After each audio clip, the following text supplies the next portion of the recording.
দেশের ফুটবলে ক্যাসিনো কেলেঙ্কারির পর খাদের কিনারায় পৌঁছে যাওয়া মোহামেডানকে সাফল্যের আলোয় ফেরান আলফাজ নকিব কানুন সহ এক ঝাঁক সাবেক ফুটবলার। তাদের ঐকান্তিক চেষ্টায় দীর্ঘদিন পর গেল বছর ফেডারেশন কাপ দিয়ে শিরোপা খরা কাটায় সাদা কালোরা। ঐতিহ্যের কঙ্কাল হয়ে থাকা মোহামেডানের এমন সাফল্যের পর খুলে যায় আন্তর্জাতিক পরিমণ্ডলে খেলার দরজা। তবে এএফসি কাপে খেলার টিকিট পেলেও ক্লাব লাইসেন্স না থাকায় শেষ পর্যন্ত অংশ নিতে পারেনি মোহামেডান।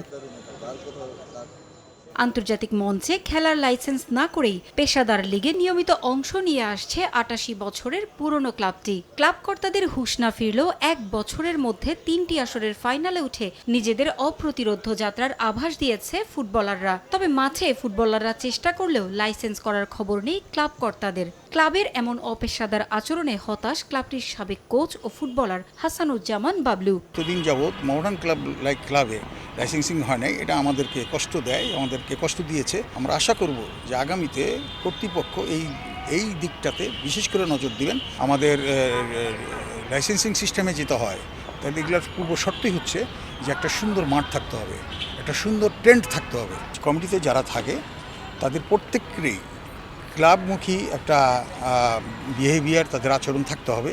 ব্যর্থতার দায়ভার আগের কমিটির উপর চাপিয়েছে ক্লাবটির বর্তমান কমিটি। ভুল স্বীকার করে দিয়েছে সমাধানের আশ্বাস। যারা আগে কমিটিতে ছিলেন তারা যদি এএফসি লাইসেন্সের প্রক্রিয়াটা যদি শুরু করতেন তাহলে আমাদের জন্য সহজ হতো। তো আমরা চেষ্টা করতেছি এই বছর না আগামী বছরের মধ্যে আমরা এএফসি লাইসেন্সটা করব। আমরা এই মাঠে যদি আমরা অ্যাস্ট্রোটার্ফ বসাই, আমাদের ম্যানেজার কোচিং স্টাফের সাথে কথা হয়েছে, তারা বলেছে যে মাঠটা যদি অ্যাস্ট্রোটার্ফ করা হয় ভালো মানের, তাহলে আমাদের বিকেলের অনুশীলনটা খুব ভালো হয়। তো আমরা চেষ্টা করতেছি, আমাদের প্রেসিডেন্ট, মাননীয় প্রেসিডেন্ট এবং আমাদের ফুটবল চেয়ারম্যানের সাথে এই ব্যাপারে বসবো। আশা করি আগামীতে অ্যাস্ট্রোটার্ফটা মাঠ করতে পারবো।